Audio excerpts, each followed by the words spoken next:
नमस्कार दोस्तों, लाल बत्ती के एक और एपिसोड के अंदर आपका स्वागत है। और आज इस एपिसोड में हम बात करने वाले हैं कि एस जयशंकर चाइना जाते हैं एससीओ की फॉरेन मिनिस्टर्स की जो मीट होती है उसको अटेंड करने के लिए। वहाँ पर जाके वो चाइना के प्रेसिडेंट से मिलते हैं, शी जिनपिंग से उनकी मुलाकात होती है। 5 साल बाद जाके ये मुलाकात होती है। 5 साल बाद कोई इंडियन फॉरेन मिनिस्टर वहाँ पर जाता है चाइना के अंदर और ये मुलाकात होती है। इसी के साथ साथ हम बात करेंगे नमीशा प्रिया का जो केस है कि किस तरीके से नमीशा प्रिया की जो फांसी की सज़ा थी उसको कैंसिल नहीं किया गया लेकिन उसको पोस्टपोन कर दिया गया है। और इसी के साथ साथ खबरों का सिलसिला लेकर चलेंगे रशिया तक, जहां पर रशिया को अब हिंदुस्तान के 10 लाख वर्कर्स की ज़रूरत है खुद के रीजन्स को डेवलप करने के लिए। लेकिन अगर आप हमारी पहली खबर की तरफ बढ़ते हैं जो निकल कर आती है कि किस तरीके से एस जयशंकर एससीओ की मीटिंग को अटेंड करने के लिए चाइना पहुंचते हैं। वहां पर जाके वो सबसे पहले तो चाइना के वाइस प्रेसिडेंट से मिलते हैं, फिर उसके बाद जो है वो वहां पर चाइना के फॉरेन मिनिस्टर से मिलते हैं। और अब जो एक्शन में मिसिंग थे शी जिनपिंग, जो इतने टाइम से गायब थे, कहाँ थे, दिख नहीं रहे थे, बोला जा रहा था कि पॉलिटिकल इंस्टेबिलिटी चाइना के अंदर बढ़ती जा रही है, शी जिनपिंग का तख्ता पलट हो जाएगा, वो उस कैमरे के सामने नहीं आ रहे। डिफेंस मिनिस्टर्स की भी जो मीट हुई थी एससीओ की, वहां पर भी शी जिनपिंग दिखाई नहीं दिए थे। लेकिन अब जयशंकर साहब से मिलने के लिए शी जिनपिंग खुद आते हैं। वो वीडियो जो है सोशल मीडिया पर सर्कुलेट करी जाती है और अगर सबसे ज़्यादा किसी की आंख में वो वीडियो चुभी है तो पहले तो यूएस वाले हैं, अमेरिकन हैं, और दूसरे पाकिस्तानी हैं। अमेरिकन सोच रहे हैं कि किस तरीके से क्या बात चल रही होगी। ऑब्वियस ही बात है कि जिस तरीके से चाइना और इंडिया के बीच में जो रिलेशंस है वो जितने ज़्यादा खराब रहेंगे उतना ही ज़्यादा बेटर होगा यूएसए के लिए चाइना को काउंटर करना। लेकिन अगर इंडिया और चाइना एक सेम पेज पर आ जाते हैं, चाइना से हमारे क्या रिलेशंस खराब है कि चाइना जो बॉर्डर टेंशन कर रहा है, चाइना जो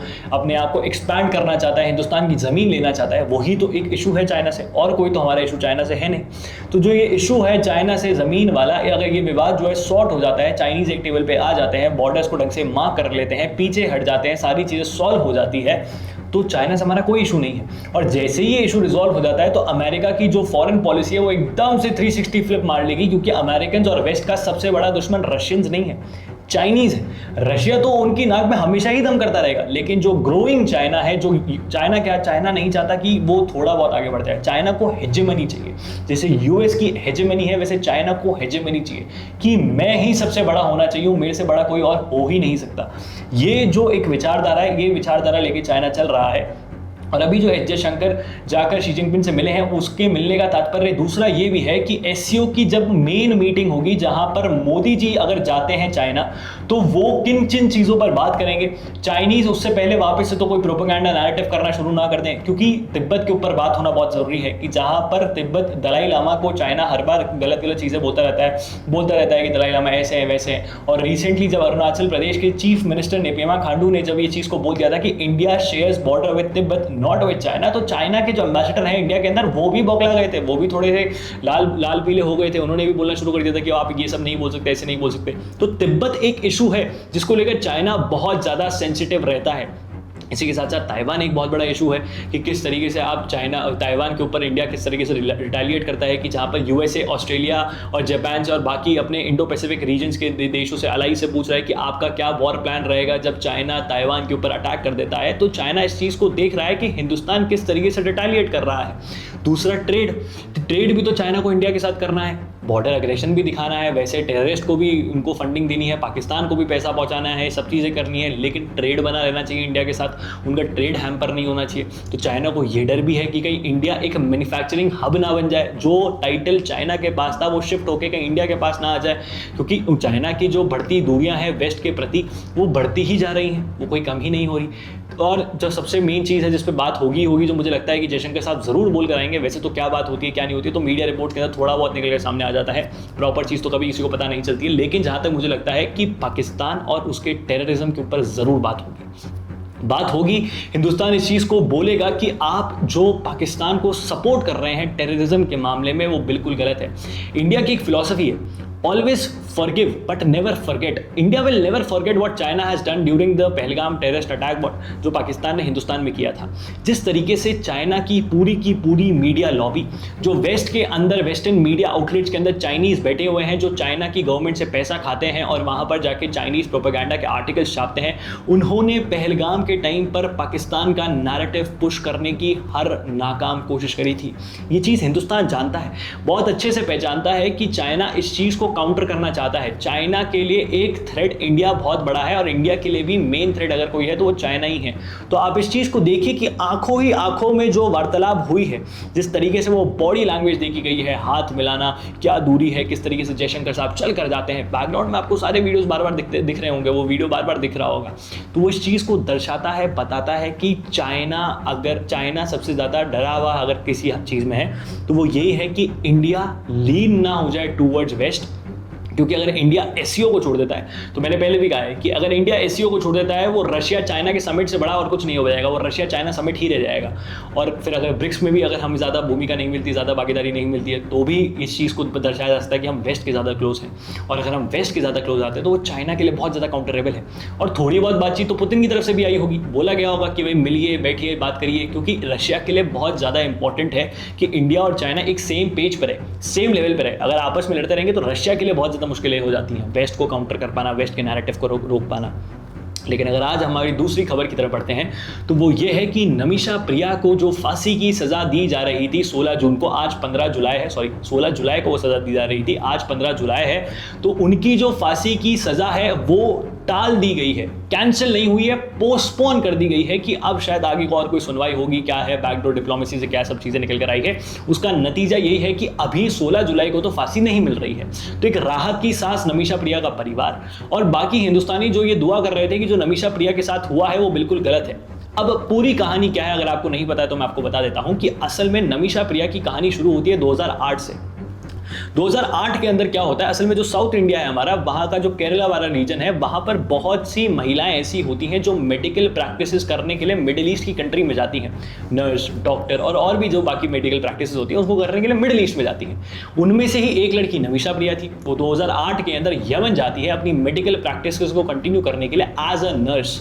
वहाँ पर जाके वो मेहनत करती है, श्रम करती हैं और अपने खून पसीने से सोचती हैं 2014 के अंदर कि जो पैसा मैंने इकट्ठा किया है, जो नाम मैंने कमाया है, जो प्रैक्टिसेस मैंने करी है, जो एक्सपीरियंस मैंने लिया है, क्यों ना मैं एक क्लिनिक खोल लूँ। तो वो अपने पति के साथ मिलकर सोचती हैं कि क्यों ना मैं एक क्लिनिक खोल लूँ। लेकिन मुश्किलात तब आ जाती है कि यमन के अंदर एक कानून होता है कि अगर आपको यमन के अंदर कोई भी बिजनेस करना है और अगर आप यमन के नागरिक नहीं है तो आपके बिजनेस के अंदर यमन का नागरिक पार्टनर होना चाहिए। तो नमिशा प्रिया वहाँ पर एक तला अब्दू नाम के एक व्यक्ति को पकड़ती हैं, उनको ढूंढती हैं और जो तला अब्दू है उसके साथ वो जो है पार्टनरशिप करना शुरू कर देती है। 2014, 15-16 के एंड के जो 15-16 वाला जो साल होता है वहाँ पर यमन के अंदर बहुत से क्षेत्रों में तख्ता पलट हो जाता है। वहाँ पे हूती रिबेल्स जो होते हैं वो ओवर पावर कर लेते हैं वहाँ की करंट गवर्नमेंट को। अब जो हूती रिबेल्स वहाँ पर जब ओवर पावर कर लेते हैं वहाँ की करंट गवर्नमेंट को, तो जो तला अब्दू है वो इस चीज़ का फायदा उठा के नमिशा प्रिया के जो डॉक्यूमेंट्स है, बिजनेस रिलेटेड जो जितने भी डॉक्यूमेंट्स हैं उन सबको रख लेता है और नमिशा प्रिया को टॉर्चर करना, परेशान करना, उनके साथ गलत व्यवहार करना, उनको खुद ही अपने आप अपनी बीवी बता देना, ये सब करना शुरू कर देता है। डिस्पाइट कि नमिशा प्रिया की तो पहले शादी हो रखी है, लेकिन तला अब्दू ये सब चीज़ें शुरू कर देता है। तो नमिशा प्रिया वहाँ पर और थोड़ा परेशान हो जाती है, उनको अपना पासपोर्ट नहीं मिलता, वो सारी चीज़ें करती हैं, जद्दोजहद करती है, लेकिन उनको अपना पासपोर्ट नहीं मिल पाता, पुलिस भी इतना सहयोग नहीं कर पाती है। तो नमिशा प्रिया क्या करती है, वो सोचती है कि केटामिन नाम का एक कोई दवाई आती है, केटामिन नाम का कोई ड्रग आता है जहाँ जिससे इंसान बेहोश हो जाता है। नमिशा प्रिया नर्स तो थी, तो उन्होंने सोचा क्यों ना मैं तला अब्दू को जो है बेहोश कर देती हूँ और उसके बाद इसको बेहोश करने के बाद ये सारे डॉक्यूमेंट्स लेकर यहाँ से भाग जाऊँगी। गलती से क्या होता है, जो केटामिन का डोज होता है ये हाई हो जाता है और तला अब्दू की मौत हो जाती है। इसी मौत के चलते 2018 के अंदर नमिशा प्रिया को इसी मामले के अंदर कन्विक्ट क्या मतलब इसी मामले को ट्रायल में चालू कर दिया जाता है। नमिशा प्रिया ट्रायल के अंदर आ जाती है और 2024 होते होते इस मामले में उनको कन्विक्ट कर दिया जाता है कि उन्होंने ही तला अब्दू का मर्डर किया है और वो इस पूरे प्रकरण के अंदर दोषी हैं और नमिशा प्रिया को फांसी की सज़ा दी जाती है। पहले वहाँ का एक छोटा कोर्ट उनको फांसी की सज़ा देता है, फिर नमिशा प्रिया वहाँ के यमन के सुप्रीम कोर्ट के पास जाती हैं, वो भी इसी सज़ा को बरकरार रखता है। फिर नमिशा प्रिया वहाँ पे प्रेसिडेंट के पास पार्डन के लिए जाती हैं कि भैया हमें माफ़ कर दीजिए, ये सब चीज़ें। प्रेसिडेंट भी कुछ नहीं करते हैं, ये सब चीज़ें हो जाती हैं।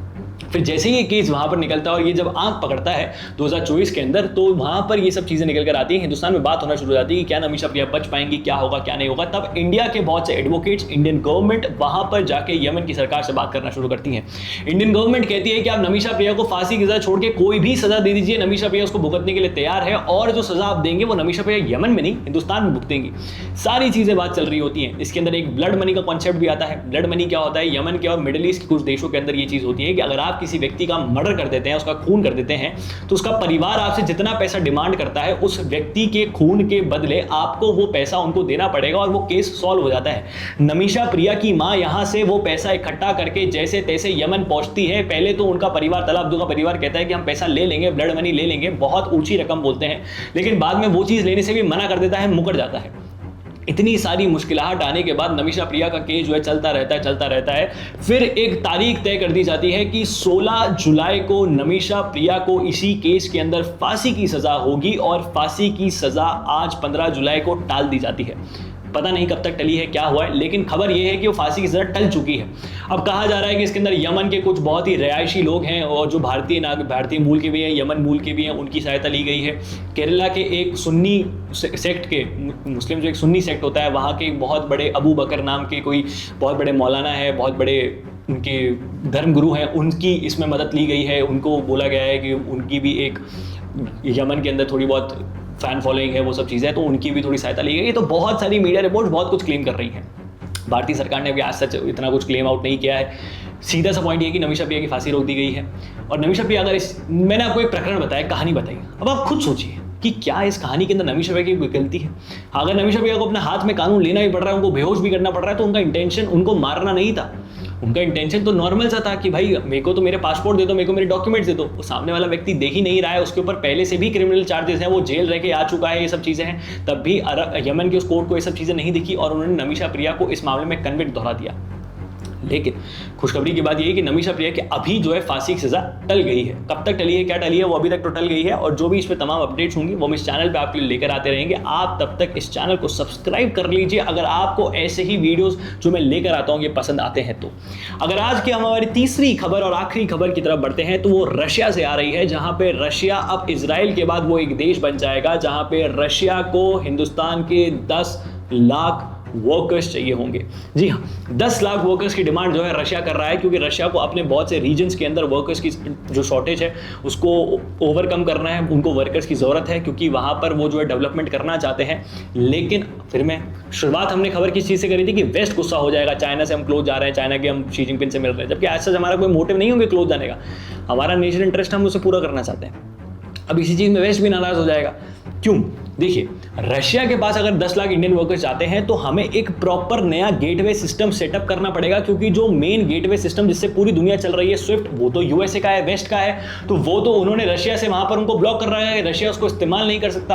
अब उसी चीज़ को मद्देनजर रखते हुए अगर हमें कोई नया गेटवे सिस्टम बनाना पड़ेगा जिससे हमारे वर्कर्स रशिया जाते हैं तो उनको पेमेंट किस चीज़ में होगी, रूबल में होगी, किस तरीके से वो वापस हिंदुस्तान पैसा भेज सकते हैं, ये प्रॉपर चीज़ें डिफाइन करनी पड़ेगी। एकदम बैठकर सारी चीज़ें होंगी, तभी कोई भी वर्कर को पता होगा कि उसको पैसा कैसे मिलेगा, वो हिंदुस्तान कैसे भेज सकता है, तभी जाके वो वहाँ पर काम करेगा। इसीलिए सारी चीज़ें तय होंगी और इसीलिए ही हो सकता है कि जो व्लादिमीर पुतिन हिंदुस्तान आ रहे हैं, हो सकता है कि इसी चीज़ पर बात करी जाए कि क्या सब चीज़ें हैं, क्या सब होने वाला है। और एक और चीज़ भी ये है कि यूएसए बहुत नाराज़ हो जाएगा। क्यों हो जाएगा? असल में रेमिटेंस, जी हाँ, ये वही रेमिटेंस है जो यूएसए से सबसे ज़्यादा हिंदुस्तान में आता है। रेमिटेंस क्या होता है? जब भारतीय किसी और देश के अंदर जाके काम करता है और वहाँ से पैसा कमा के जब भारत में भेजता है तो उस पैसे को रेमिटेंस बोला जाता है। यूएसए से सबसे ज़्यादा रेमिटेंस हिंदुस्तान के अंदर आता है, जिसके ऊपर यूएसए 1% टैक्स लगा चुका है कि अगर आप 100 रुपये वहाँ पर भेजते हैं तो आपको 1 रुपया टैक्स यूएसए सरकार को भेजना पड़ेगा। 100 रुपये हिंदुस्तान भेजेंगे तो 1 रुपया जो है आपको यूएसए सरकार को देना पड़ेगा। तो 1% टैक्स जो यूएसए वहां पर रेमिटेंस के ऊपर लगा चुका है। अब यही रेमिटेंस, अब आप सोचिए कि जब यूएसए से आ रहा है तो यही रेमिटेंस कितना ज्यादा रशिया से आएगा जब 10 लाख वर्कर्स रशिया जाएंगे। और 10 लाख तो शुरुआत है, सिर्फ 10 लाख पे थोड़ी गाड़ी रुक जाएगी। 10 लाख 15, 20, 25, 30, 40, 50 रशिया को वर्कर्स की जरूरत है। और रशिया के बहुत से रीजन्स ऐसे हैं जहां पर ह्यूमन कनेक्टिविटी बहुत कम है, तो उनको वर्कर्स की बहुत ज्यादा जरूरत है। और पूरी दुनिया भर के अंदर हिंदुस्तानी ही एक लौता ऐसा वर्कर है जिसको स्किल भी आती है और लैंग्वेज भी आती है। हमारे यहाँ पे अंग्रेजी को इतना ज्यादा ओवर हाइप्ड कर दिया गया है कि इंसानों को हल्की फुल्की टूटी मूटी अंग्रेजी तो आती ही आती है। भले उनको कोई और भाषा आए ना आए, भले उनको कोई और रीजनल लैंग्वेज आए ना आए जिसपे वो पिट जाए, उस पर जबरदस्ती भाषा की राजनीति हो जाए, लेकिन अंग्रेजी जरूर आती है। ये एक फायदा रहता है इंडियन वर्कर्स को। इसलिए इजराइल भी डिमांड कर रहा था, इजराइल के हमने वर्कर्स भेजे भी, वहाँ पे अच्छा आउटकम भी निकल कर आ रहा है। और अब रशिया भी इस चीज़ के ऊपर डिमांड कर रहा है। देखना यही है कि क्या आगे चलता है, क्या वर्कर्स को फायदा पहुँचता है नहीं पहुँचता है। हिंदुस्तान के लिए बहुत अच्छी चीज़ है कि हमारे लोगों को रोजगार मिलेगा, वो बाहर जाएंगे। और आप इस चीज़ को ध्यान से सोचिएगा कि 10 लाख अगर वर्कर्स वहाँ पर जाके काम करते हैं किसी भी प्रकार का, तो वो 10 लाख सिर्फ एक तरीके का काम नहीं करेंगे, वो रशियन इकोनॉमी को भी रन आउट करेंगे, वहाँ पे जाके और भी काम करेंगे, वहाँ पे जाके इंडियन डायस्पोरा बढ़ेगा, इंडियन कल्चर बढ़ेगा, सारी चीज़ें वहाँ पर बढ़ेगी। तो ये तमाम 3 खबरें आपके सामने इस लाल बत्ती के एपिसोड में मैं लेकर आया हूँ। अब आप लोगों की क्या राय है नीचे कमेंट बॉक्स में लिख के जो बताइएगा। इस वीडियो को शेयर करें, ज़्यादा लोगों तक पहुँचाएं। जय हिंद, जय भारत, भारत माता की जय। हाँ, पानी बचाएं।